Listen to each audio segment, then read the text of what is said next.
Have you ever pondered why love holds such immense importance in our existence? Why does it seem that this singular feeling dictates so many of our choices and actions? It's a question that has baffled humans for centuries, continuing to spark debates amongst philosophers, psychologists, and theologians alike. In the hallowed pages of the Bible, love is depicted as an element of paramount importance, one that we must learn to understand and implement in our lives. It's an emotion that transcends basic human instinct, reaching toward a realm of spiritual and moral existence. It's not just a feeling, it's a principle, a rule of life, a commandment. This profound concept is presented as the bedrock upon which God's government is established, both in the divine sanctity of heaven and the earthly realm we inhabit. It is this love that lays the foundation for God's rule, shaping His divine laws and judgments. This same all-encompassing love must embody the essence of a Christian's character. It should not be merely an aspect, but rather the core, the heart, the very soul of their being. Such love, divine and selfless, has the power to make a person resolute. It alone can endow an individual with the strength needed to endure hardships and resist temptations. Love is more than an emotion.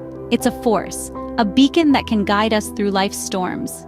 Love alone can make and keep a person steadfast. It alone can enable one to withstand trial and temptation. In the book of Matthew chapter 22, verses 37 to 40, Jesus outlines the paramount importance of love. His teachings suggest that love is not merely a fleeting emotion, but a vital facet of belief. According to him, the everyday manifestation of true conviction resides in two key commandments: loving the Lord your God wholeheartedly, involving your heart, soul, and mind. This directive, steeped in deep devotion, is the first and most significant commandment. The second commandment is tantamount to the first, advocating for love one's neighbor as one loves oneself. These commandments, as portrayed by Jesus, provide a roadmap for building a life filled with love and faith. In the Gospel of Luke, chapter 10, verses 27 and 28, the importance of these commandments is echoed, enhancing their significance. The Gospel proclaims that who loves God and their neighbor with genuine affection and goodwill is promised eternal life. The profound implication being that love is more than just an emotion.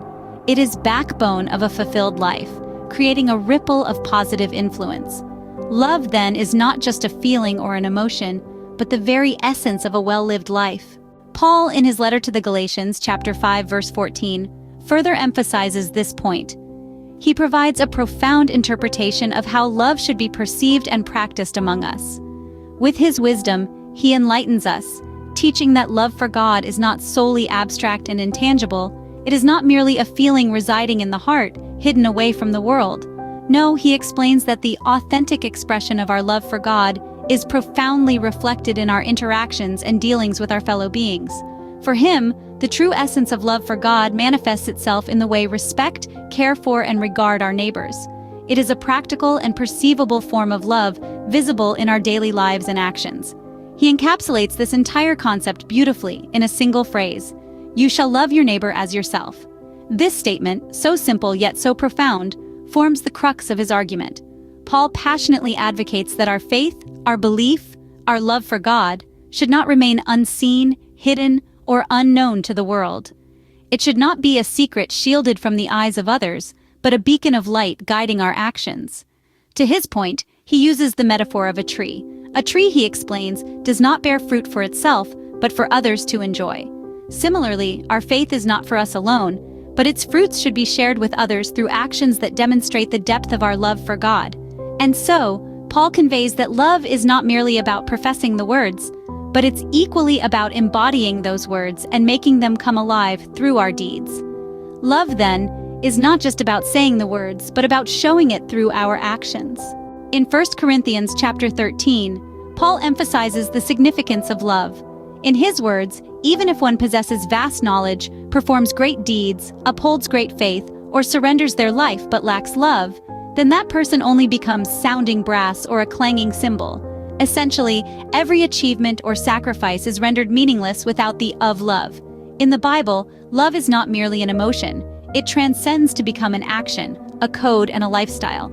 It forms the bedrock of a Christian's character and the fundamental rule of God's reign. Love is the mirror of our faith and is manifested through our actions and interactions. Absence of love renders faith and deeds hollow. Love is the very essence of a well-lived life.